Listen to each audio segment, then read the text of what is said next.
ইবলিস এখন আর বাংলাদেশে আসে না। ইবলিস এখন আর কি করে না, বাংলাদেশে আসে না। কত কি করে, সে বাংলাদেশের বর্ডারে আসি, মানে ভারতের ভিতরে থাকি, বাংলাদেশের বর্ডারে আসি, শুধু বাঙালির দিকে তাকায়া তাকায়া হাসে আর আল্লাহরে কয়, আল্লাহ আমি কি অপরাধ করি অভিশপ্ত হইলাম, এগুলা তো আমার চেয়েও মারাত্মক। ও আর এখন বাংলাদেশে ধোকা দিতে আসে না, ওয়াসওয়াসা দিতে আসে না, বরং মানুষের শয়তানি বৈশা বৈশা দেখে। এমন এমন শয়তানি আমরা বাংলাদেশে আবিষ্কার করছি। মুসলমান ভাইয়েরা আমার, খেয়াল করে শুনেন, সুদের টাকা, ঘুষের টাকা, দুর্নীতির টাকা, চুরির টাকা, ডাকাতির টাকা, সন্ত্রাসের টাকা, চাঁদাবাজির টাকা, মাস্তানির টাকা, এক কথায় হারাম উপার্জিত যত সম্পদ, শরীয়তের নির্দেশ, এই সম্পদের এক টাকাও তুমি ভোগ করতে পারবা না, বরং যাদের যাদের থেকে নিছো, পরকালে আল্লাহর আদালতে যদি ক্ষমা পাইতে হয় তাদের নাম ঠিকানা ধরি ধরি টাকা পৌঁছাইয়া দিবা। যদি তাদেরকে পৌঁছাইতে না পারো, তারা মারা যায়, তাদের সন্তানের কাছে পৌঁছাইয়া দিবা। সন্তানও যদি না পাওয়া যায়, অথবা তুমি ঠিকানাই জানো না কার থেকে টাকা নিছো, হাজার মানুষের টাকা মারি খাইছো, কয়জনের ঠিকানা জানবা? তাহলে তোমার পক্ষ থেকে নয়, বরং তার পক্ষ থেকে এই পরিমাণ টাকা আল্লাহর রাস্তায় দান করে দিবা। দেওয়ার পরে আল্লাহর কাছে ক্ষমা চাইবা, আল্লাহ আমি আমার দায়িত্ব পালন করছি, এখন তুমি আমাকে মাফ করে দাও। কথা বলেন ঠিক কিনা?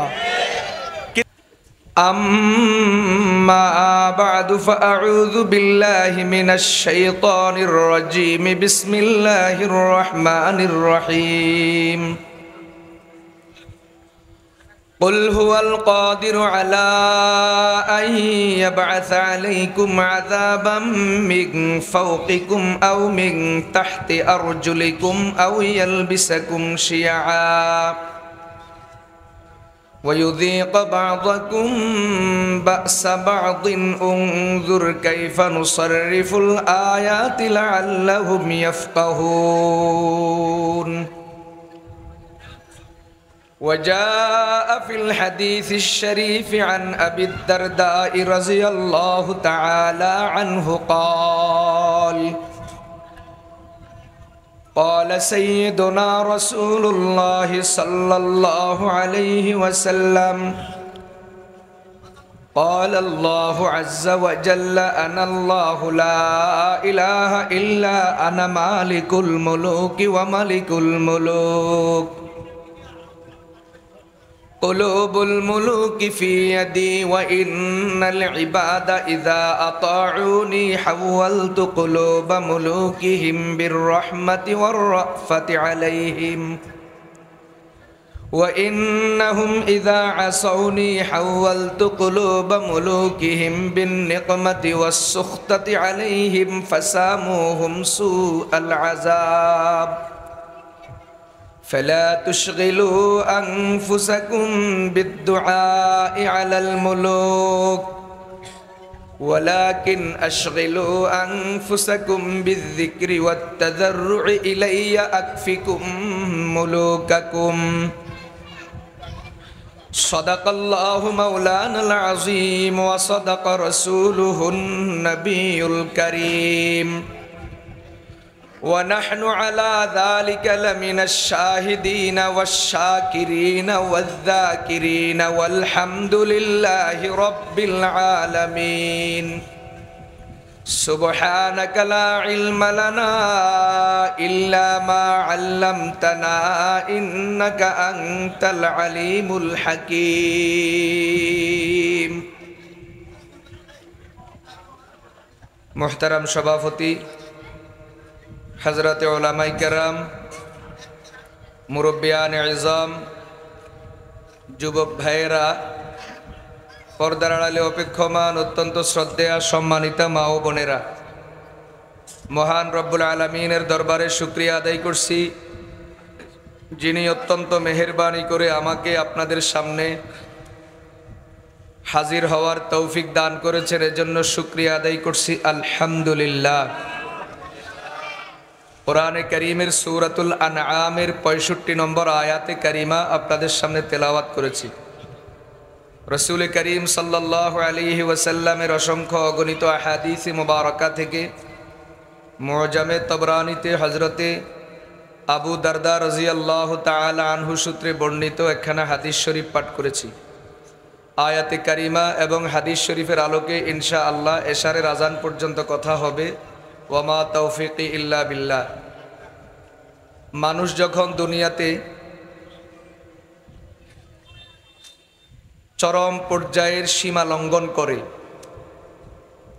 একটা তো হলো গুনাহ করা, একবার দুইবার নিজেরটা নিজে, কিন্তু গুনাহ যখন দলবদ্ধভাবে, সামাজিকভাবে, রাষ্ট্রীয়ভাবে যখন গুনাহ চলে এবং মানুষ যখন সীমা লঙ্ঘনের চরম পর্যায়ে পৌঁছে যায়, তো আল্লাহ তাআলা মানুষকে তখন দুনিয়াতে আযাব দেন।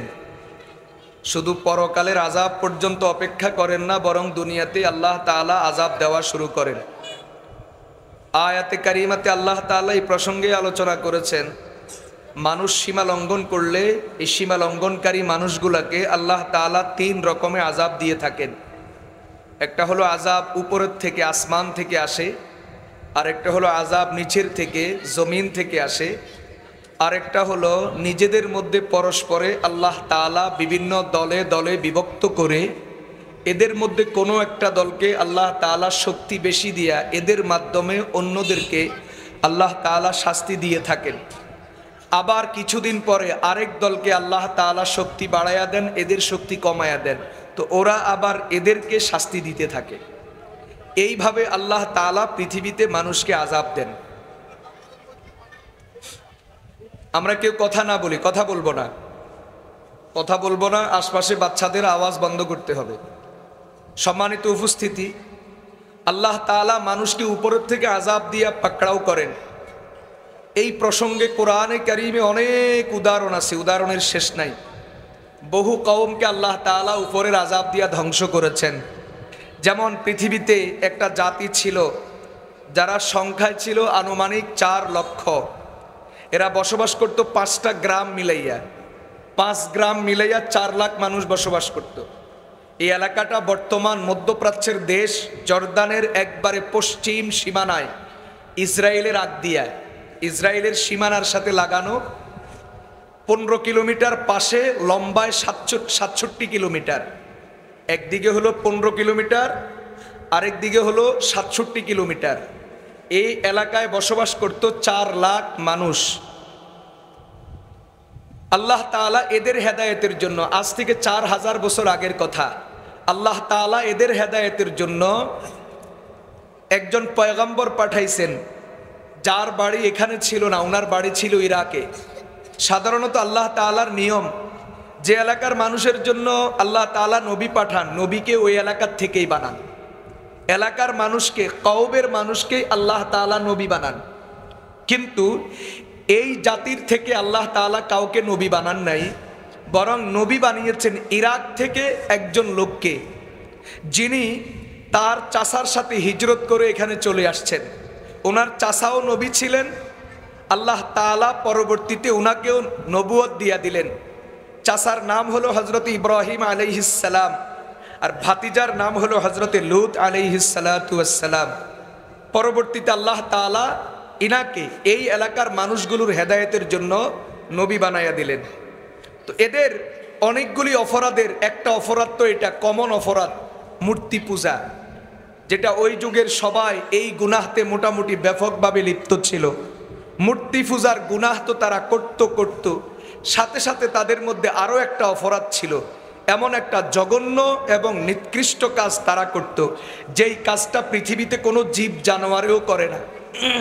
তাফসীরের রুহুল মাআনির মধ্যে লেখা আছে, এই কাজটা কোনো কুকুর, কোনো বানর, কোনো বিড়াল, তারাও এই কাজটা করে না। এই কাজটা করে একমাত্র শূকরে। এটা এমন এক ঘৃণিত কাজ, এই কাজটা কেবলমাত্র শূকর ছাড়া আর কোনো প্রাণী করে না। এই কাজটা তারা করত। এই কাজটা কি ছিল? বর্তমান একবারে আমাদের বাংলাদেশে আধুনিক একটা শব্দ দিয়ে এটাকে সংজ্ঞায়িত করা হয়। ইদানিং এই 2-4 মাস বা 1 বছর থেকে এই শব্দটা শোনা যায়। এটাকে ইংরেজিতে সংক্ষেপে বলে এলজিবিটি। সংক্ষেপে কি বলে? এলজিবিটি বলে। আর এটা বাংলা তার পুরাণ শব্দ হলো সমকামিতা। অর্থাৎ পুরুষ আর পুরুষ, নারী আর নারী। আমি আর ব্যাখ্যা দেওয়া এখানে ভালো মনে করি না, ছোট বাচ্চা আছে। অর্থাৎ আল্লাহ তাআলা দুনিয়াতে যে নিয়ম রাখছেন আদম আলাইহিস সালাম থেকে কিয়ামত পর্যন্ত, আল্লাহ তাআলা যে স্বাভাবিক পদ্ধতি রাখছেন, এই পদ্ধতির বাহিরে গিয়া ছেলে ছেলে আর মেয়ে এই পদ্ধতিতে জীবন যাপন করা, এটাকেই বলে এলজিবিটি, বাংলায় বলে সমকামিতা। এই অপরাধে তারা লিপ্ত ছিল। পৃথিবীতে এই অপরাধটা সর্বপ্রথম এই জাতি করেছে। আল্লাহ তাআলা কোরআনে কারীম স্পষ্ট বলছেন, মা সাবাকাকুম বিহা আহাদুম মিনাল আলামিন। এটা এমন এক অপরাধ, যেই অপরাধ পৃথিবীতে ইতিপূর্বে হাজার হাজার বছরের মানুষ বসবাসের ইতিহাস কেউ এমন কাজ করে নাই। এমন ঘৃণ্য আর নিকৃষ্ট কাজ কেবলমাত্র তারাই চালু করেছে। তো নিজের গুনাহ নিয়ে যদি নিজে থাকতো একটা কথা ছিল, কিন্তু গুনাহ করে তো করে পয়গম্বরের বিরুদ্ধে এবং মুমিন যারা ছিল তাদের বিরুদ্ধে তারা উঠে পড়ে লেগেছে। একটা কথা খেয়াল রাখবেন, ভালো করে শুনবেন, আপনার গুনাহ নিয়ে আপনি আছেন, বুঝতেছেন কথা? আপনার গুনাহ নিয়ে আপনি আছেন। তো পরকালে জান্নাত হবে না জাহান্নাম হবে সেটা আল্লাহ ভালো জানেন। চাইলে আল্লাহ তাআলা আযাব দিতে পারেন, চাইলে আল্লাহ তাআলা ক্ষমা করতে পারেন। কিন্তু দুনিয়ার জীবনটা আপনার মোটামুটি পার হয়ে যাবে, সুবিধা অসুবিধা মিলাইয়া দুনিয়ার জীবনটা কেটে যাবে, পার হয়ে যাবে। কিন্তু আপনি গুনাহ করেন তো করেন, আবার বাহাদুরি করেন, গলা ফুলাইয়া চলেন, নিরপরাধ মানুষকে আপনি বিভিন্নভাবে হয়রানি করার চেষ্টা করেন, তো আল্লাহ তাআলা পরকালের আযাবের অপেক্ষা করেন না, দুনিয়াতেই গজবের ফয়সালা করেন। বুঝতেছেন কথা? বুঝেন নাই কথা? আপনি যদি নিরপরাধ মানুষকে, সাধারণ মানুষকে যদি হয়রানি করেন, তাহলে আপনি লিখে রাখেন, আজকে হোক আর 16 বছর পরে হোক, 15 বছর পরে হোক, 25 বছর পরে হোক, আপনি এটার জন্য দুনিয়াতে অপদস্থ হবেন। আল্লাহ তাআলা এটার জন্য গজবের ফয়সালা করবেন। এই ব্যাপারে কোনো ছাড় নাই। সীমা লঙ্ঘন আল্লাহ তাআলা পছন্দ করেন না। তো যাই হোক, এরা যখন পয়গম্বরের বিরুদ্ধে যখন লেগে গেল, তো আল্লাহ তাআলা হযরত জিবরিলকে পাঠাইয়া দিলেন। জিবরিল আলাইহিস সালাতু ওয়াস সালাম আসলেন, এসে প্রথম আল্লাহর নির্দেশে লূত আলাইহিস সালাম এবং ওনার সাথে মুমিন যারা ছিল এদেরকে বের করে নিলেন, এলাকা থেকে বের করে নিয়ে গেলেন। কারণ আল্লাহ তাআলার নিয়ম হলো, যেখানে কোনো নেককার মানুষ আছে, ভালো মানুষ আছে, একজনও যদি থাকে, একজনের খাতিরে ওই এলাকায় আযাব আসে না। গোটা একটা গ্রামের মধ্যে, পুরো একটা এলাকার মধ্যে সব নাফরমান, একজন আছে নেককার, তাহলে একজনের উসিলায় আযাব আসবে না। এটা আল্লাহ তাআলার ফয়সালা।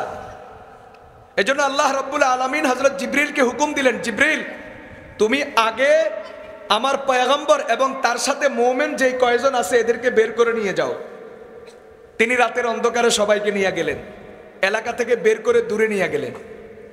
এরপরে আল্লাহ তাআলা জিবরিলকে নির্দেশ দিলেন যে তুমি এই এলাকার 15 কিলোমিটার, 67 কিলোমিটার এই বিশাল এলাকার মাটি সহ একবারে মাটির তলা দিয়া, জমিনের নিচ দিয়া, তোমার পাখা দিয়া উস্কাইয়া বাড়ি ঘর গাছপালা জীব জানোয়ার যাহা কিছু আছে সব সহ একবার আসমানের কাছে নিয়ে যাও। জিবরিল আলাইহিস সালাতু ওয়াস সালাম তাই করলেন, একবারে সব তুলে আসমানের কাছে নিয়ে গেলেন। এই পরিমাণ কাছে নিলেন, তাফসীরে লেখা আছে মোরগের ডাক আসমানের ফেরেশতারা পর্যন্ত শুনতে পায়। তুমি তোমার ক্ষমতাকে কতটুকু মনে করছো? তুমি তোমার ক্ষমতাকে চূড়ান্ত মনে করো? আমাদের দেশে একটা প্রবাদ আছে, কুকুরের লেজ নাকি কত বছরে সোজা হয় না, আছে। আমরা ভাবছিলাম আল্লাহ তাআলা হয়তো এই উসিলায় অনেকের হেদায়েতের ব্যবস্থা করবেন, মনে করছিলাম। বুঝেন নাই কথা? একটা পরিস্থিতি আসছে তো, বুঝেন নাই? তো আমরা ভাবছিলাম যা হয়েছে হয়েছে, অন্তত আল্লাহ তাআলা এইবার কিছু মানুষের হেদায়েতের ব্যবস্থা করবেন। না, আমাদের ধারণা ভুল ছিল। বুঝতে পারলাম না এদের কপালে হেদায়েত নাই, এরা এখনো সুযোগ পাইলে আগের মতো আকামি করবে। কথা বলেন ঠিক কিনা? গজব একবার না, প্রয়োজনে 1000 বার গজব আসবে, 2 নম্বরই ছাড়বে না। এরা হলো ওদের মতো যাদের লেজ 12 বছর চুঙ্গার মধ্যে রাখলেও সোজা হয় না। কথা বলেন ঠিক কিনা? আমি একটা কথা বুঝি, আমি একটা কথা বলি, সেটা হলো যে আমি তো তোমাকে কখনো বলি না, আমি না, বাংলাদেশের কোনো আলেম বলে না যে আওয়ামী লীগের ভাইয়েরা আওয়ামী লীগ ছেড়ে দাও, বিএনপির ভাইয়েরা বিএনপি ছেড়ে দাও, সবাই হুজুরদের দলে যোগ দাও। এটা বলছে কেউ? বলছে আওয়ামী লীগ ছাড়ো, বিএনপি ছাড়ো, জাতীয় পার্টি ছাড়ো, সব দল ছাইরা সবাই হুজুরদের দলে যোগ দাও।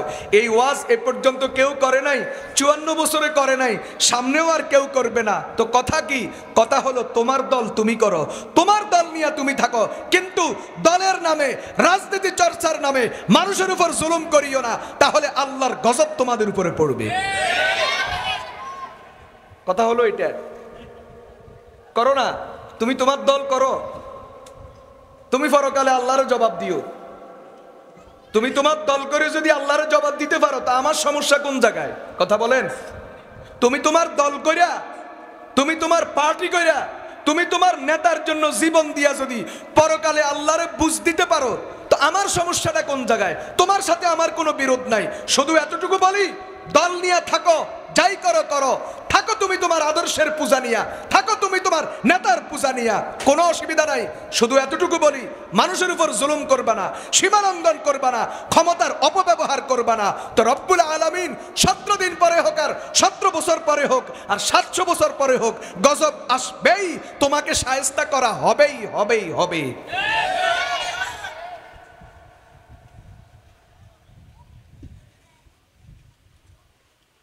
এই পরিমাণ উপরে নিয়ে গেলেন, দেখেন আল্লাহ তাআলার ক্ষমতা কি। কিচ্ছু করতে পারে নাই। 4 লক্ষ মানুষ সহ, বাড়িঘর, গাছপালা, জীব জানোয়ার সব কিছু সহ, একবারে মাটি সহ তুলে আসমানের কাছে নিয়ে গেছেন। নেওয়ার পরে আল্লাহ তাআলা জিব্রিলকে নির্দেশ দিলেন, দাও এখন উল্টাইয়া দাও, পুরা এলাকা, পুরাটাকে একসাথে উল্টাইয়া দাও। আল্লাহ তাআলা নির্দেশে জিব্রিল উল্টাইয়া দিলেন। এরপরে নিচের দিকে একটা ধাক্কা দিয়ে দাও, জিবরিল আলাইহিস সালাম দিলেন ধাক্কা। দেওয়ার পরে কি হলো? সাধারণ সমুদ্র পৃষ্ঠের উচ্চতা যতটুকু, ওটার থেকেও 1300 ফুট নিচের দিকে তলায়া গেছে পুরো এলাকা সহ। এরপরেও আল্লাহ তাআলার গজব থামে নাই। আল্লাহ তাআলা আসমান থেকে পাথরের বৃষ্টি বর্ষণ করেছেন। কিসের বৃষ্টি? বলেন, আসমান থেকে কিসের বৃষ্টি আসে? আমাদের দেশে এখন কি পড়ছে? এই যে আজকে জোহরের পর থেকে, আসরের পর থেকে কোনো কোনো এলাকায় এই যে একটু ফোঁটা ফোঁটা পড়ছে না, এটা কি পড়ছে? পাথর না পানি? তাহলে আল্লাহ তাআলা আমাদের দেশে আসমান থেকে পানি দেন, কিন্তু ওখানে আসমান থেকে পানি না দিয়ে কি দিছিলেন? পাথর। পাথর, তাও পাথর কেমন? নাম লেখা, কোনটা কার গায়ে পড়বে আল্লাহ তাআলা নাম লিখে দিয়েছেন, যাতে করে একজনেরটা আরেকজনের ভাগে না যায়। বলেন, আমাদের দেশে আসমান থেকে কি আসে? একবার শুনছিলাম পৃথিবীর কোন দেশে নাকি আসমান থেকে বুলেট আসছিল। আপনারা শুনছেন? পৃথিবীর কোন দেশে নাকি আসমান থেকে কি আসছিল? বুলেট। মাসটা ছিল জুলাই মাস। সবাই বড় পীর আব্দুল কাদের জিলানীর খলিফা, আল্লাহর মেহেরবানি। বয়ান যারা শুনতেছে আজকে, এরা সবাই কারা? সবাই আব্দুল কাদের জিলানীর খলিফা। এরা কিচ্ছু বুঝে না। তো আসমান থেকে আসে কি? পানি। কিন্তু কোন জায়গাতে নাকি আসমান থেকে বুলেট আসছে, বুলেট। মুসলমান ভাইয়েরা, আসমান থেকে আসে পানি, কিন্তু এখানে আল্লাহ তাআলা পানি না দিয়া পাথর দিছেন, পাথরের বৃষ্টি।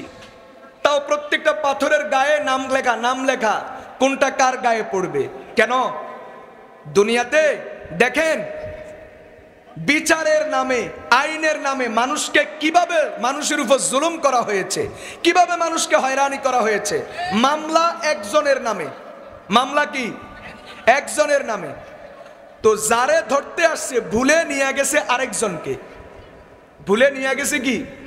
আরেকজনকে। পরবর্তীতে এটা প্রমাণ হইয়া গেছে, না ইনি আসামি না, আসামি আরেকজন। যে আসামি তাকে গ্রেপ্তার করা হয় নাই, যাকে গ্রেপ্তার করা হয়েছে এ আসামি না, তাহলে বলেন এখন কি করা দরকার? ছেড়ে দেওয়া দরকার তো।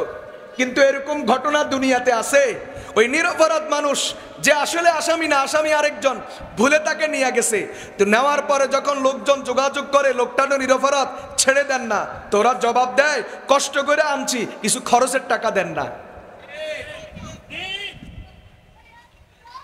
এরা যদি দেশের মালিক হয়, আইন আদালত যদি এদের হাতে থাকে, তো এদেশের মানুষের কপালে আর কি আছে বলেন? আরেক ঘটনাও আছে, আসামি হলো ছেলে বা আসামি হলো বাবা, কিন্তু ওরে পায় নাই, বাস ছেলে আসামি, ছেলেকে পায় নাই, তো বুড়া বুড়ি দুজনকে ধরে নিয়ে গেছে। অথবা ছেলে হলো কি বাবা, বাবাকে পায় নাই, আসামি হলো বাবা, বাবাকে পায় নাই, ছেলেকে নিয়ে গেছে। আমরা কোন সরকার টরকার বুঝি না, আওয়ামী লীগ বলেন, বিএনপি বলেন, জাতীয় পার্টি বলেন, অথবা বর্তমানে যারা আছে তারা বলেন অস্থায়ী সরকার, অথবা সামনে যে নির্বাচিত সরকার আসবে ওই সরকারের আমলেও যদি এমন ঘটনা ঘটে, আমরা 100 বার বলছি, 100 বার বলবো, এটা জুলুম, জুলুম, জুলুম। এমন কাজ যারা করবে, যাদের নির্দেশে করবে, সবার উপরে আল্লাহর গজব পড়বে। আইনের নামে মানুষকে হয়রানি করবা, বিচারের নামে মানুষকে হয়রানি করবা, তোমার এই আইন আদালতের দ্বারা কখনো আইন শৃঙ্খলা পরিস্থিতির উন্নতি হবে না।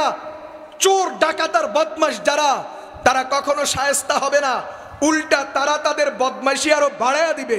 কারণ তারা জানে আমি যতই বদমাশি করি আমি গ্রেপ্তার হব না, গ্রেপ্তার হবে নিরপরাধ সলিমুদ্দিন আর কলিমুদ্দিন। কথা বলেন ঠিক কিনা? এই জন্য স্পষ্ট কথা বলি, আমরা কোনো সরকার টরকার বুঝি না, আমরা শুধু এটা বুঝি ইনসাফ যারা করবে, জুলুমের বিরুদ্ধে যারা থাকবে, আমরা তাদেরকে স্বাগত জানাতে প্রস্তুত। যারা জুলুম করবে, আইন আদালত প্রশাসনের নামে মানুষকে হয়রানি করবে, যেই সরকারি করবে, যেই দলই করবে, আমরা কখনো তাদেরকে গ্রহণ করতে পারি না, বরং তাদের জন্য 17 কোটি জনগণের অভিশাপ আর গজবের দোয়া। কথা বলেন ঠিক কিনা? একদিন না একদিন কোনো না কোনো মায়ের অভিশাপ আল্লাহর দরবারে লেগে যাবে। কথা বলেন? হয়তো লাগতে সময় লাগবে, কখনো 5 বছরের মাথায় কবুল হবে, কখনো 10 বছরের মাথায় কবুল হবে, কখনো 15 বছরের মাথায় কবুল হবে, কখনো 17 বছরের মাথায় কবুল হবে, কিন্তু আল্লাহ তাআলার ওয়াদা, মাজলুমের দোয়া কবুল হবেই হবেই। তুমি মায়ের কোল খালি করবা, তুমি মায়ের বুক খালি করবা, কোনো না কোনো মায়ের চোখের পানি আল্লাহর দরবারে কবুল হবে, আর তার চোখের পানি জালেমের উপরে গজবের বুলেট হিসাবে পতিত হবে। ঠিক তবে ঠিক। বতরস আজ আহে মাজলুমা কে হঙ্গামে দোয়া করদন, बतर्स अज आहे मजलूमा के हंगामे दुआ करदन, इजाबत अज दरे हक बहर इस्तकबाल मी आयद, इजाबत अज दरे हक बहर इस्तकबाल मी आयद। दुनियार বিশেষ কিছু স্পেশাল দোয়া আছে, যেই দোয়াগুলো আল্লাহ তাআলা তার আরশের মাঝে, কবুলের মাঝে আর দোয়ার মাঝে তিনি কোনো পর্দা রাখেন নাই, ব্যবধান রাখেন নাই, আল্লাহ তাআলা ডাইরেক্ট কবুল করেন। তার মধ্যে একটা দোয়া হলো মাজলুমের দোয়া। হাদিস শরীফের মধ্যে আছে, নবীজি সাল্লাল্লাহু আলাইহি ওয়াসাল্লাম ইরশাদ করেছেন, আল্লাহ তাআলা নিজে বলছেন হাদিসে কুদসি, লা উজিবান্নাহু ওয়ালাউ বাদা হিন। ও দুনিয়ার মাজলুম, তোমার দোয়া আমি কবুল করবই করব, হয়তোবা আমি কবুল করতে একটু সময় নিব। কে বলতেছেন? কি চমৎকার কথা! আল্লাহ তাআলা কি বলছেন? আমি তোমার দোয়া কবুল করবই করব, তবে হয়তো মাঝে মাঝে একটু সময় নেব। তার মানে আজ হোক, 5 বছর পরে হোক, আর 15 বছর পরে হোক, মাজলুমের দোয়া কবুল হবে। কোনো না কোনো মায়ের আহাজারি, কোনো না কোনো মায়ের চোখের পানি আল্লাহ পাকের আরশ পর্যন্ত ধাক্কা দিবে, আর তোমাদের উপরে গজব আসবে। ঠিক তবে ঠিক। আমরা স্পষ্ট বলি, এখনো যারা, কথার কথা, যারা এই 15 বছর, 17 বছর, 20 বছর যারা নির্যাতিত ছিলেন, মাজলুম ছিলেন, যারা নিপীড়িত ছিলেন, যারা পলাতক ছিলেন, যারা আত্মগোপনে ছিলেন, আপনারাও এখান থেকে শিক্ষা গ্রহণ করতে পারেন অতীত থেকে।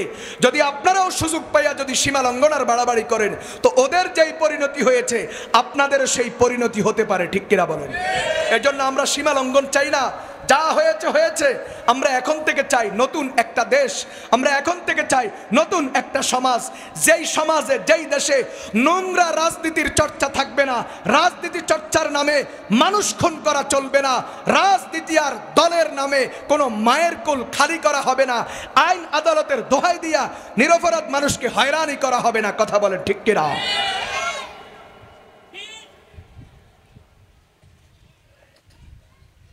আল্লাহ তাআলা বাস 4 লক্ষ মানুষকে সীমা লঙ্ঘনের কারণে গোটা এলাকা সহ সব কিছু সহ তলায়া দিলেন।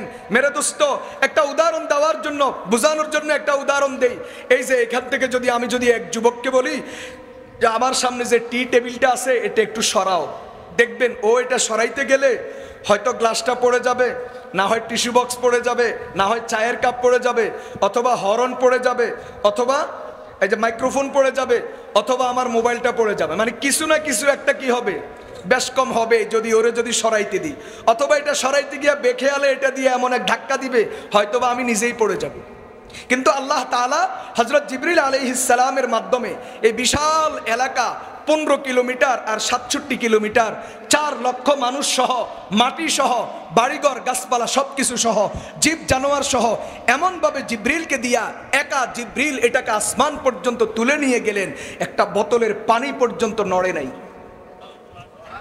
একটা বোতলের পানি পর্যন্ত কি করে নাই, একটুও নড়ে নাই।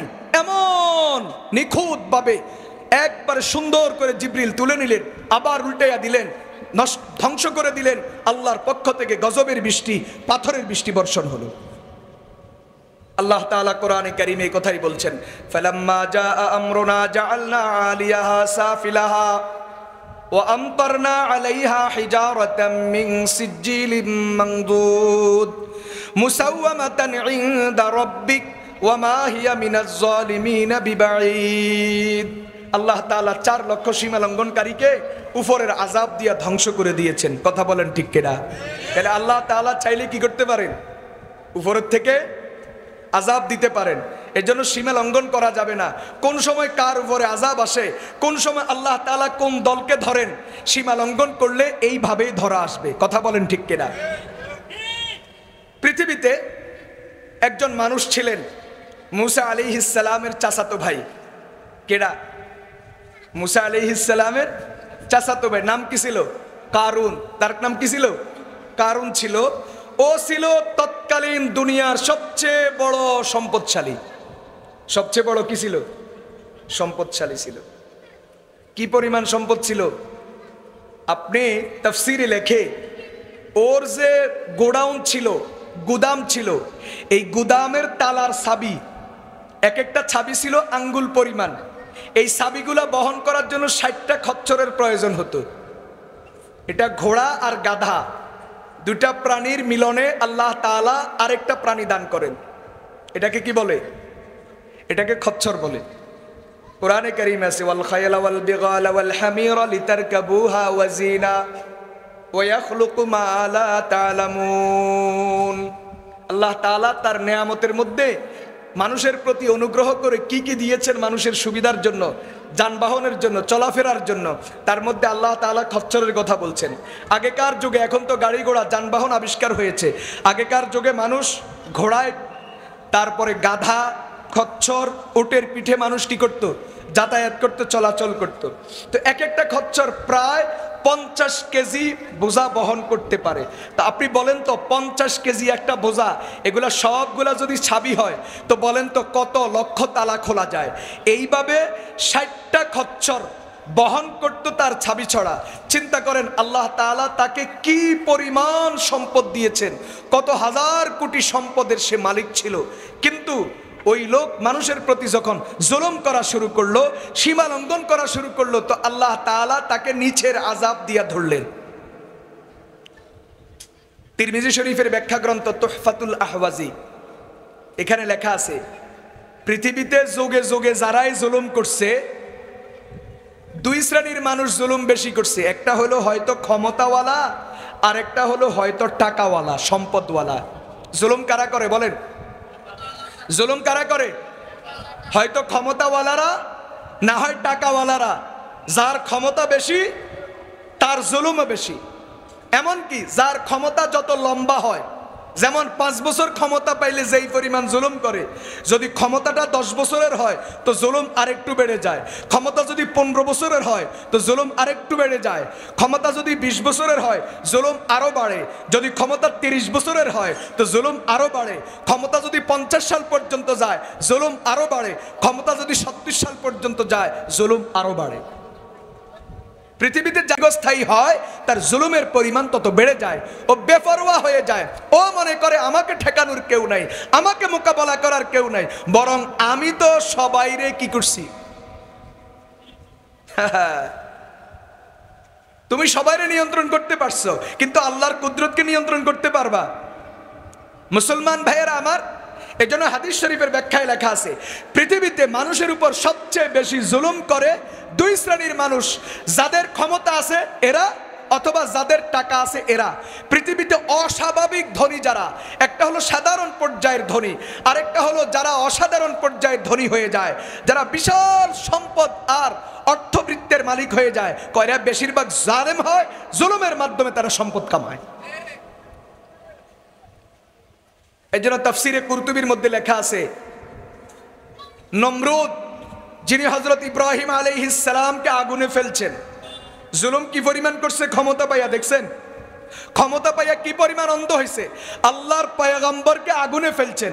তাফসিরে কুরতুবিতে লেখা আছে, আল্লাহ তাআলা যদি নমরুদকে 400 বছরের ক্ষমতা না দিতেন তাহলে সে ইব্রাহিমকে আগুনে ফেলার দুঃসাহস করতো না। বুঝেন নাই কথা?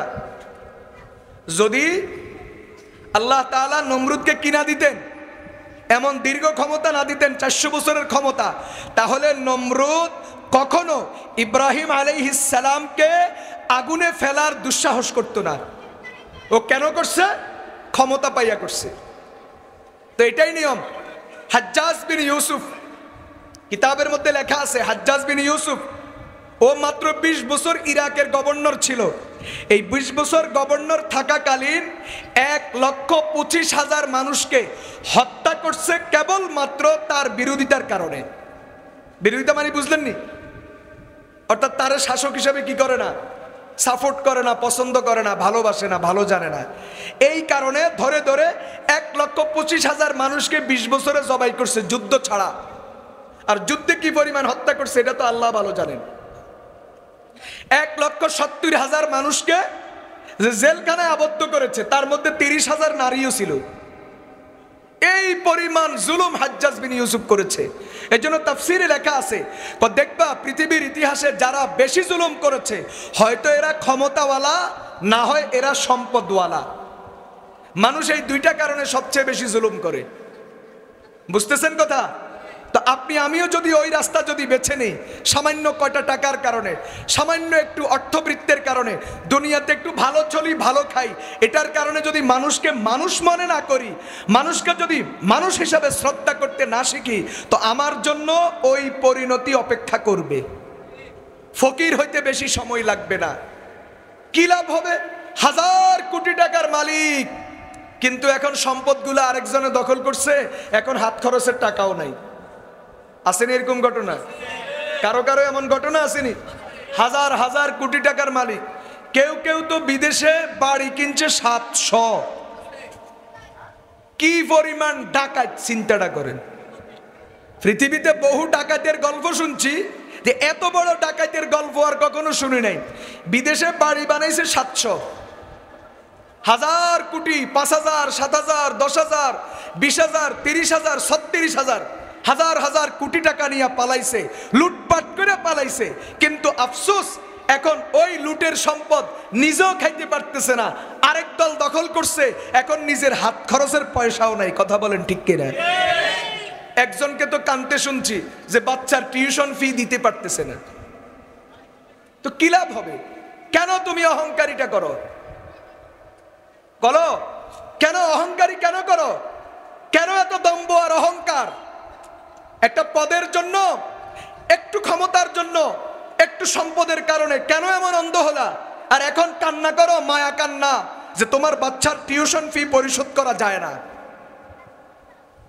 আল্লাহ তাআলা ফকির বানাইতে বেশি সময় লাগে না। এই জন্য ভাইয়েরা আমার, এ কারুন এ মুসা আলাইহিস সালামের বিরুদ্ধে লাগছে। কেন লাগছে? পৃথিবীতে আল্লাহ তাআলা সর্বপ্রথম যাকাত ফরজ করেছেন মুসা আলাইহিস সালামের কওমের উপর। কত? আমাদের তো হলো 40 ভাগের কয় ভাগ? 1 ভাগ।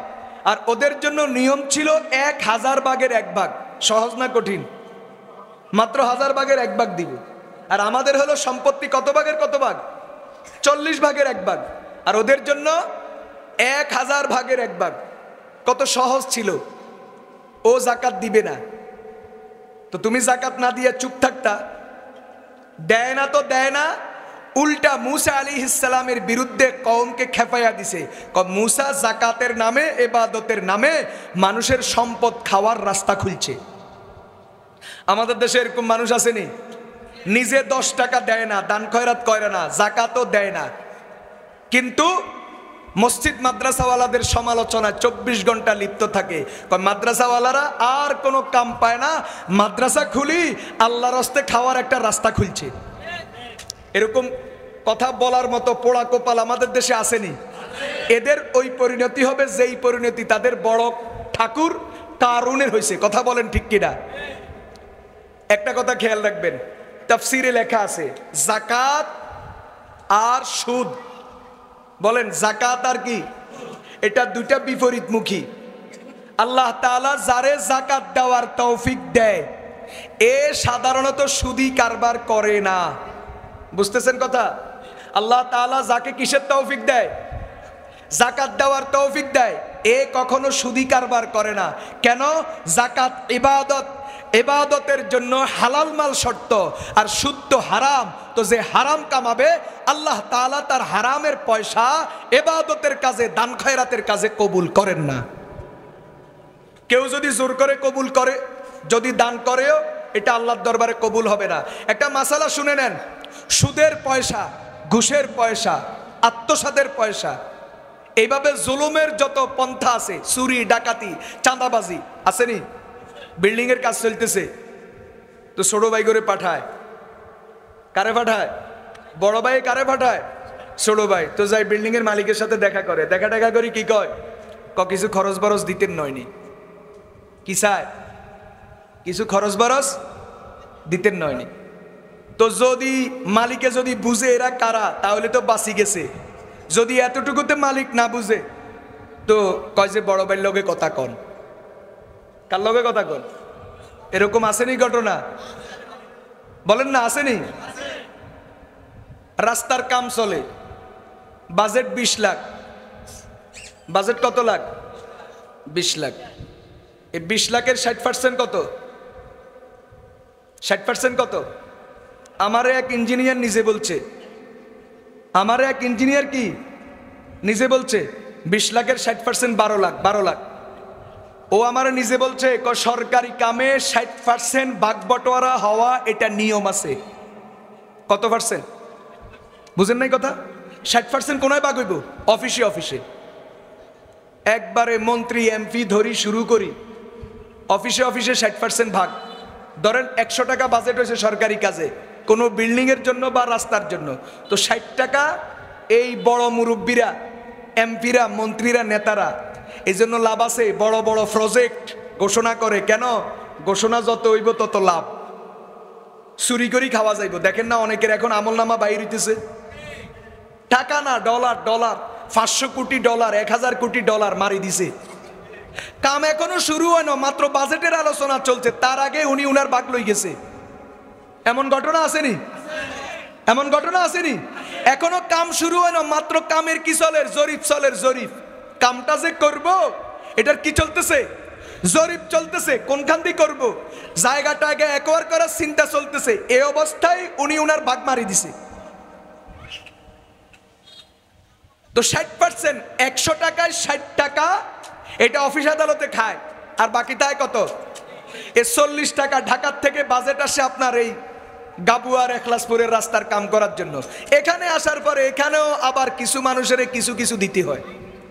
দেওয়ার পরে বাকি যেটা থাকে, এখন আমনের কোফালে যা আছে আর কি, ফিজের পরিবর্তে, বুঝেন নাই কথা, ওটার পরিবর্তে বাস পোড়া মোবিল, ওটার সাথে কেরোসিন মিশাইয়া কোন রকম রাস্তা চালু করে দাও, এরপরে গাড়ির চাক্কায় সব পাথর উঠে চলে যায়, বর্ষাকালে রাস্তায় ফুকুর হয়ে যায়। কথা বলেন ঠিক কিনা? এইভাবে সহি তরিকায় হালাল ভাবে এই দেশে চুরি হয়। কি বলছি বলেন? সহি তরিকায় হালাল ভাবে, এই শব্দটা ও বলছে, কয় না এটা বৈধ, এই 60% খাওয়া বৈধ, তো এই জন্য আমি হালাল বলছি। এভাবে সহি তরিকায় হালাল ভাবে এই দেশে ডাকাতি হয়। কথা বলেন ঠিক কিনা? চিন্তা করছেন আপনি? শেখুল ইসলাম আল্লামা তাকি উসমানী দামাত বারাকাতুহুম, উনি ওনার কিতাব ইসলাম और সিয়াসতে হাজেরা, উনি ওই কিতাবের মধ্যে লিখছেন, কেউ যদি কারো ব্যক্তিগত টাকা মেরে খায় তাহলে এটা মাপ পাওয়া সহজ। এটা মাপ পাওয়া কি বলেন? সহজ। আমি আপনার টাকা খাইছি, 1 কোটি টাকা খাইছি, আমি আপনারে বললাম চাচা ভুল করছি, আমারে মাফ করে দেন, দেওয়ার মতো সামর্থ্য নাই, আপনি মাফ করে দিলেন, তো আল্লাহ তাআলার দরবারে মাপ পাওয়া সহজ। কিন্তু আমি 1 টাকা খাইছি, এই টাকাটা ছিল রাষ্ট্রের। কিসের? রাষ্ট্রের। তো রাষ্ট্রের মালিক কে? জনগণ। তো 1 টাকা মানে এই দেশে 17 কোটি মানুষ, 17 কোটি টাকা হয়ে গেছে। এখন আপনি কয়জনের কাছে মাপ চাইবেন? যদি আপনি আওয়ামী লীগের লোক হন, বিএনপির লোকেরা মাফ করবে না। যদি আপনি জাতীয় পার্টির লোক হন, আওয়ামী লীগের লোকেরা মাফ করবে না। অথবা আপনি যদি কিসের লোক হন, বিএনপির লোক হন, আওয়ামী লীগ জাতীয় পার্টি মাফ করবে না। আবার মাপ চাইবার আগে আগে কত মানুষ মরে গেছে, আপনি কয়জনের কাছে মাপ চাইবেন? এর জন্য রাষ্ট্রীয় সম্পদ যারা চুরি করে এদের আল্লাহর দরবারে ক্ষমা নাই। কিয়ামতের ময়দান নয়, শুধু দুনিয়াতেই এরা এদের চুরি, ডাকাতি আর দুর্নীতির সাজা ভোগ করতে থাকে। ঠিক তবে ঠিক? এই হলো অবস্থা। তো দেখবেন যাকাত আর সুদ এটা একটা আরেকটার বিপরীতমুখী। যারা সুদখোর, আল্লাহ তাআলা তাদেরকে যাকাত দেওয়ার তৌফিক দেয় না, দান করার তৌফিক দেয় না। আর যারা দান করার অভ্যস্ত, বুঝবেন এদের সম্পত্তির মধ্যে তেমন হারামের মিশ্রণ নাই। বুঝতেছেন কথা? আমাদের দেশে অনেকে দেখবেন দান করে, আসেনি? আসেনি? বড় বড় দানবীর বিভিন্ন দান করার লাই আবার ফাউন্ডেশন খোলে, আছে না বড় বড় নেতারা? আমনে তো খুশি, মাশাআল্লাহ কত বড় দানবীর 5 লাখ টাকা দিছে। না, এতে সংগঠনগুলি বিদেশে 5 কোটি আনছে, ওখান থেকে 4 কোটি 95 লাখ নিজে খায়, 5 লাখ আমনে করে দিছে। আসেনি? এদেশে এখন বহু নেতারা আছে, ফাউন্ডেশন খোলে, ট্রাস্ট খোলে, এটা খোলে, সেটা খোলে, বিদেশ থেকে দাতা সংস্থা থেকে টাকা আনে, আইনা নিজেরা খায় 99%, আর 1% আমাদেরকে দেয়। দেয় তো দেয়, আবার এটা দিয়ে ভোটও করে। এরকম ঘটনা আসেনি? কত রকমের ডাকাতি, কত রকমের ধোঁকাবাজি এই বাংলাদেশে চলে। পৃথিবীর সব দেশের মানুষেরা আশ্চর্য যে বাঙালি জাতি এত ধোঁকাবাজি কেমনে জানে, কার থেকে শিখছে। আজ থেকে 12-13 বছর আগে বটতলী মাদ্রাসায় একজন বুজুর্গ আসছিলেন শেরপুর থেকে। তো উনি হাসতে হাসতে আমাদেরকে বলছে, ইবলিস এখন আর বাংলাদেশে আসে না। ইবলিস এখন আর কি করে না? বাংলাদেশে আসে না। কত কি করে? সে বাংলাদেশের বর্ডারে আসি, মানে ভারতের ভিতরে থাকি, বাংলাদেশের বর্ডারে আসি, শুধু বাঙালির দিকে তাকায়া তাকায়া হাসে আর আল্লাহরে কয়, আল্লাহ আমি কি অপরাধ করি অভিশপ্ত হইলাম, এগুলা তো আমার চেয়েও মারাত্মক। ও আর এখন বাংলাদেশে ধোকা দিতে আসে না, ওয়াসওয়াসা দিতে আসে না, বরং মানুষের শয়তানি বৈশা বৈশা দেখে। এমন এমন শয়তানি আমরা বাংলাদেশে আবিষ্কার করছি। মুসলমান ভাইয়েরা আমার খেয়াল করে শুনেন, সুদের টাকা, ঘুষের টাকা, দুর্নীতির টাকা, চুরির টাকা, ডাকাতির টাকা, সন্ত্রাসীর টাকা, চাঁদাবাজির টাকা, মাস্তানির টাকা, এক কথায় হারাম উপার্জিত যত সম্পদ, শরীয়তের নির্দেশ এই সম্পদের 1 টাকাও তুমি ভোগ করতে পারবা না। বরং যাদের যাদের থেকে নিছো, পরকালে আল্লাহর আদালতে যদি ক্ষমা পাইতে হয় তাদের নাম ঠিকানা ধরি ধরি টাকা পৌঁছাইয়া দিবা। যদি তাদেরকে পৌঁছাইতে না পারো, তারা মারা যায়, তাদের সন্তানের কাছে পৌঁছাইয়া দিবা।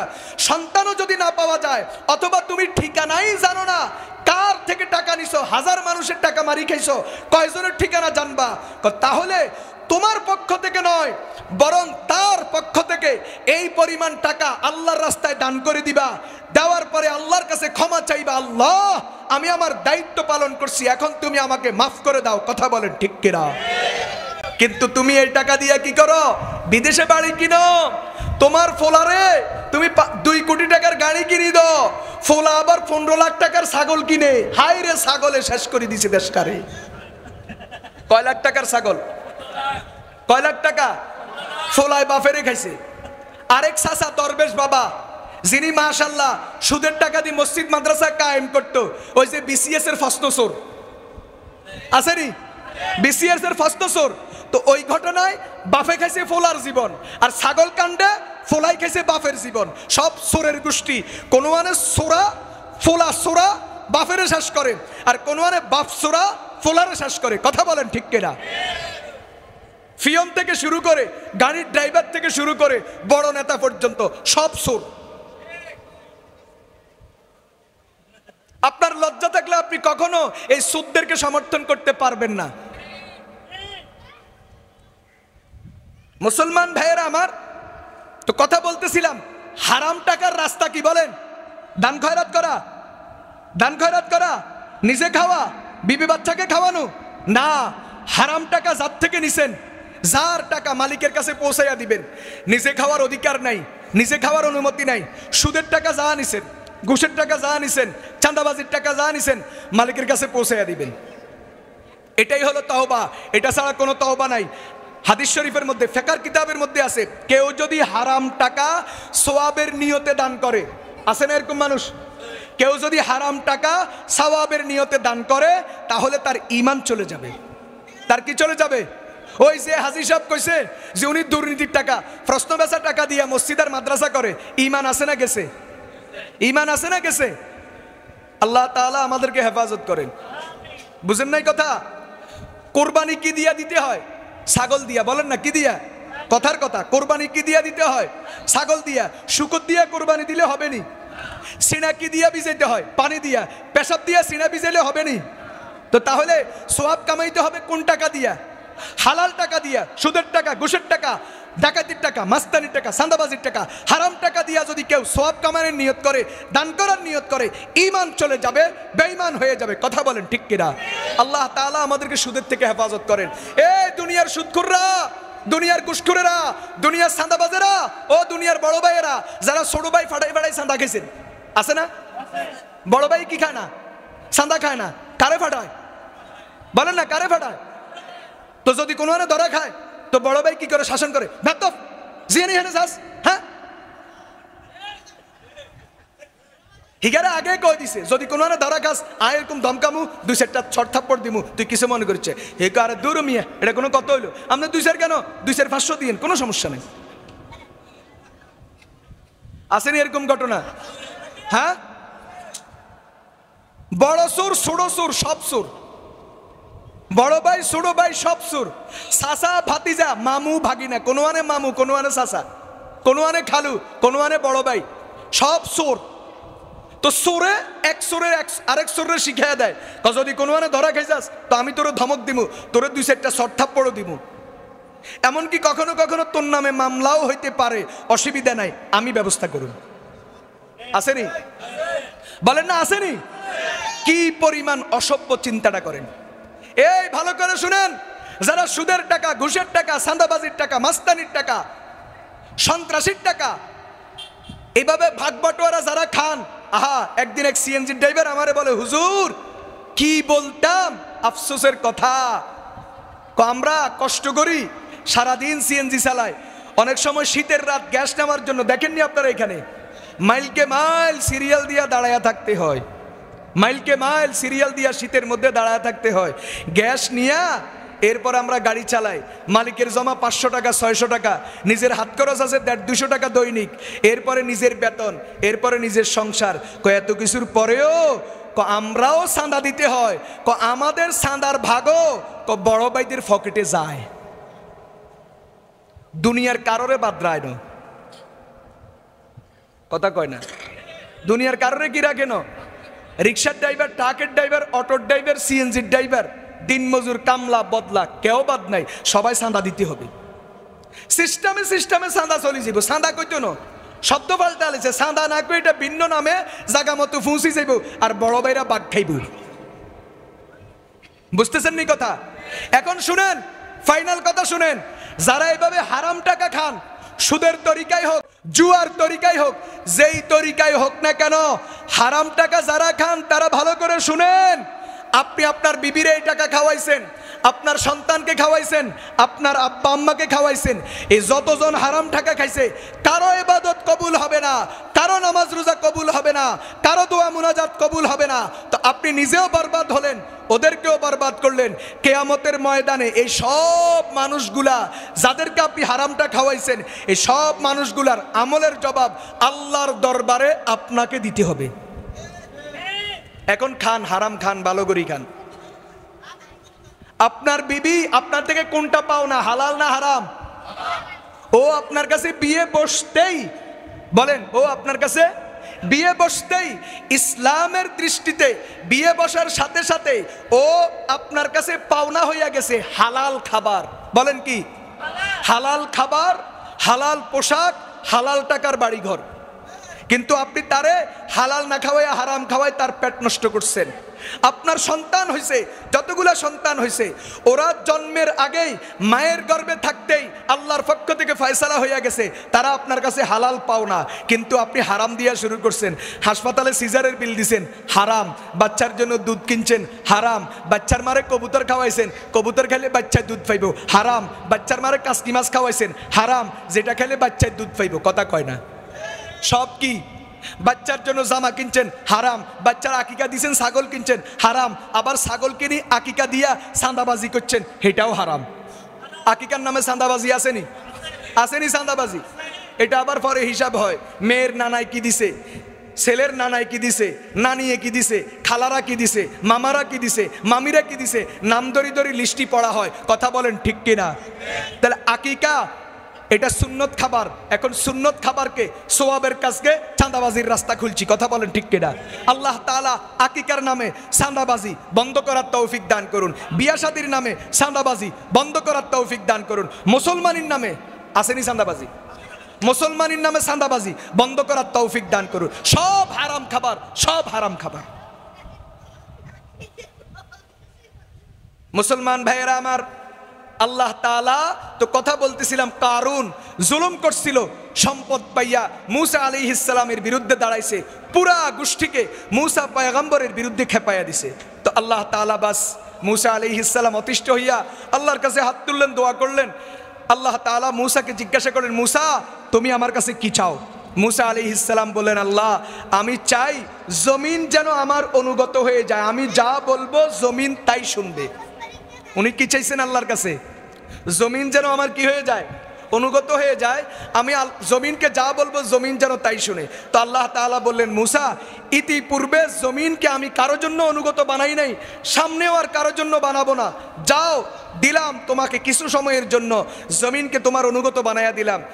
মূসা আলাইহিস সালাম জমিনকে নির্দেশ দিলেন, জমিন তুমি কারুনকে ধরে ফেলো। তো ধরছে কতটুকু? ওই যে টাকনুগিরা আছে না, জমিন তার দোনো পায়ের টাকনুগিরা পর্যন্ত আটকাইছে। ডান্ডা বেড়ি ফরাইছো না জীবনে কত মানুষের? ফরাইছো নি? হ্যাঁ, তোমার ক্ষমতা আছিল।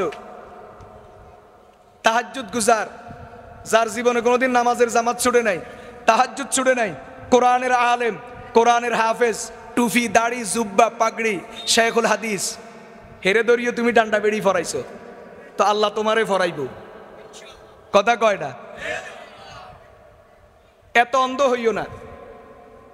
তুমি যে মিথ্যা নাটক সাজাইতেছো তুমিও জানো। ক্ষমতা পাইছো, ক্ষমতা পাইয়া একটা ফিচ্ছি ফোলারে ধইরা নিয়া একটা মেয়েকে সামনে দাঁড়া করাইয়া মেয়ের হাতে হাত দিয়া তুমি ছবি তোলো। এটা নিরপরাধ, নিরীহ একটা ফিচ্ছি ফোলার হাতে সিগারেট দিয়া তুমি ছবি তোলো। অপেক্ষা করো, আখিরাত লাগবে না, দুনিয়াতেই তোমরা কঠিন শাস্তির মুখোমুখি হইবা, আল্লাহর গজবে তোমাদেরকে ধরবে। কথা বলেন ঠিক কিনা?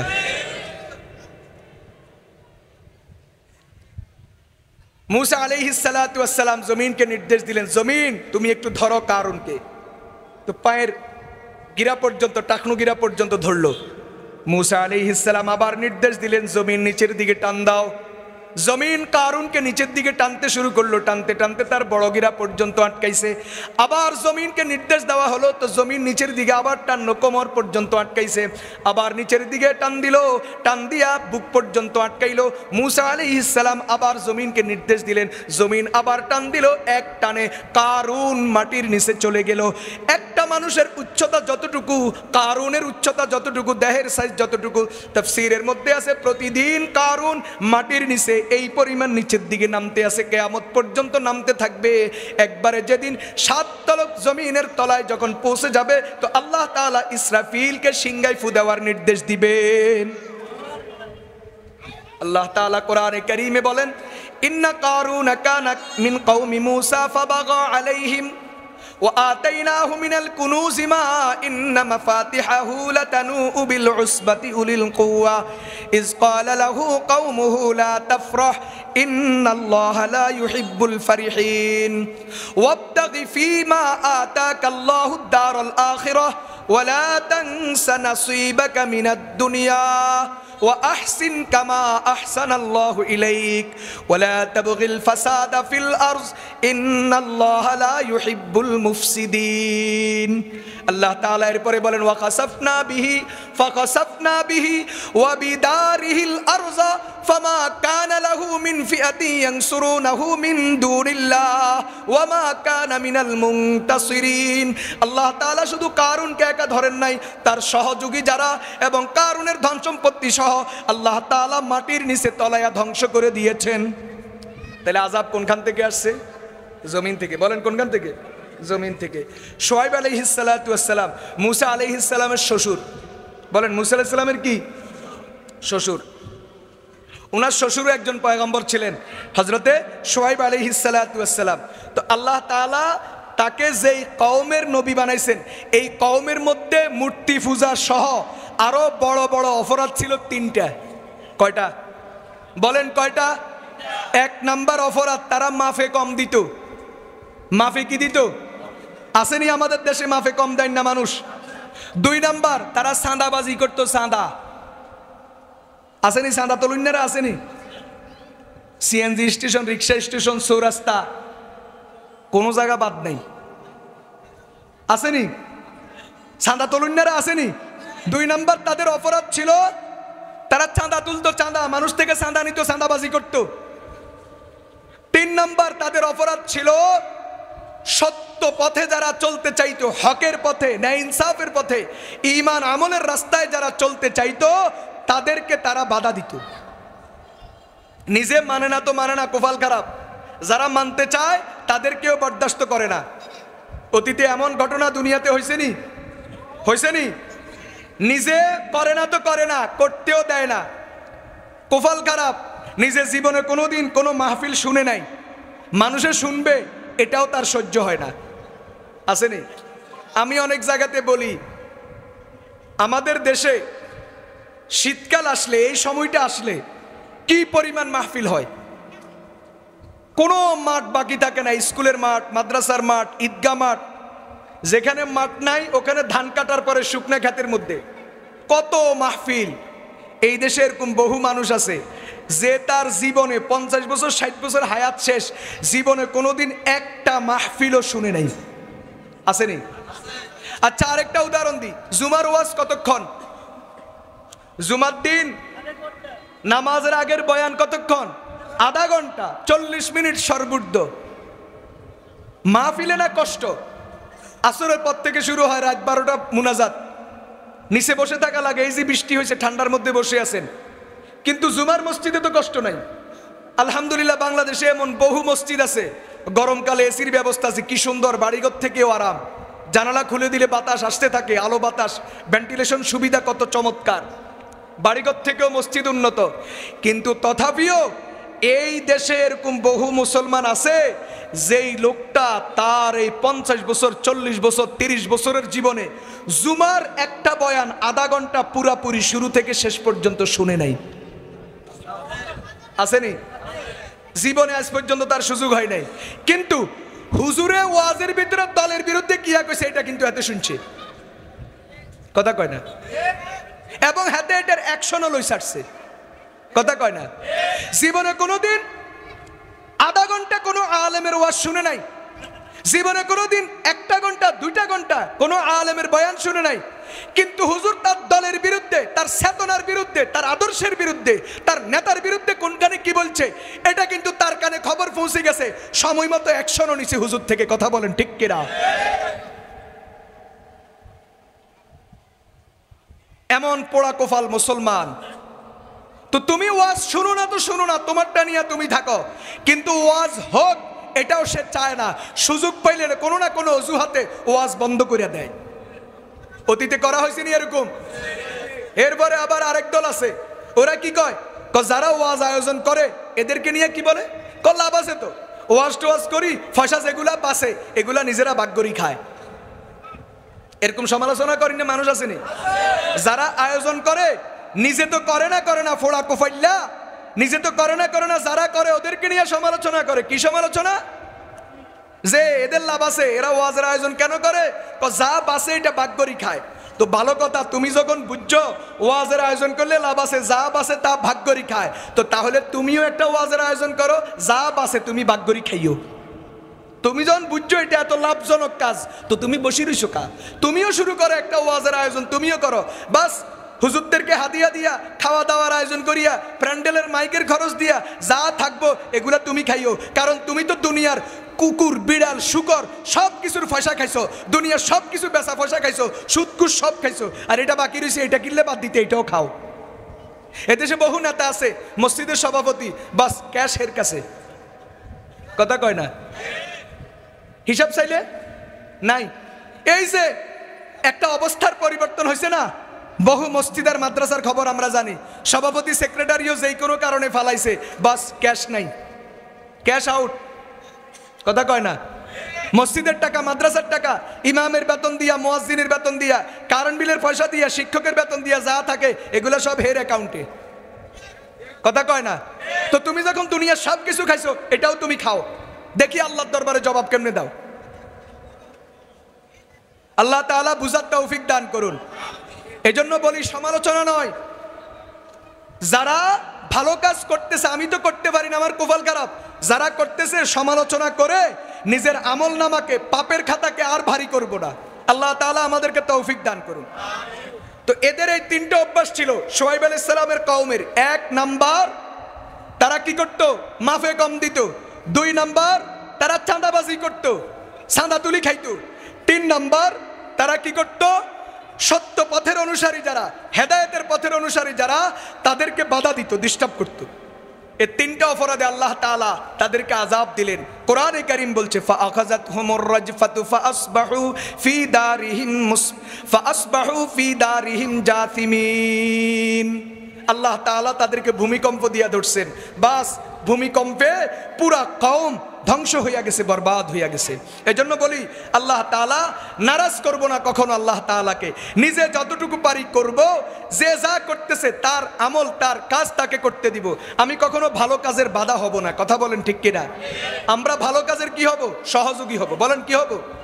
দুনিয়াতে যত ভালো কাজ আছে, ওয়াজ মাহফিল বলেন, তাবলীগ বলেন, মাদ্রাসা বলেন, মসজিদ বলেন, তাজকিয়া বলেন, পীরি মুরিদি বলেন, অথবা হক্কানি সিলসিলার কোনো দ্বীনি সংগঠন বলেন, সিয়াসি সংগঠন, যেই কোনো লাইনের যত দ্বীনের কাজ আছে, আমরা সকল কাজে সহযোগী হব। যদি সহযোগিতা করতে না পারি, অন্তত মুখটা বন্ধ রাখবো। বলেন অন্তত কি করব? বিরোধিতা করে নিজের কোফালটাকে খারাপ করব না। পারলে মসজিদ মাদ্রাসায় 10 টাকা দিব, পারলে মসজিদে এসে তাকবীর উলার সাথে নামাজ পড়বো, পারলে মাদ্রাসায় নিজের বাচ্চাটাকে পড়াবো, পারলে মাদ্রাসায় প্রতি মাসে কিছু কিছু দিয়া খেদমত করব। যদি না পারি, কোফাল যদি এতটুকু খারাপ হয়, তো এতটুকু থাকুক, অন্তত আর বাড়িয়েন না। সমালোচনা করে, বিরোধিতা করে নিজের আমল নামাকে বরবাদ করিয়েন না। আল্লাহ তাআলা আমাদের সকলকে তৌফিক দান করুন। যতদিন বেঁচে থাকবো ততদিন পর্যন্ত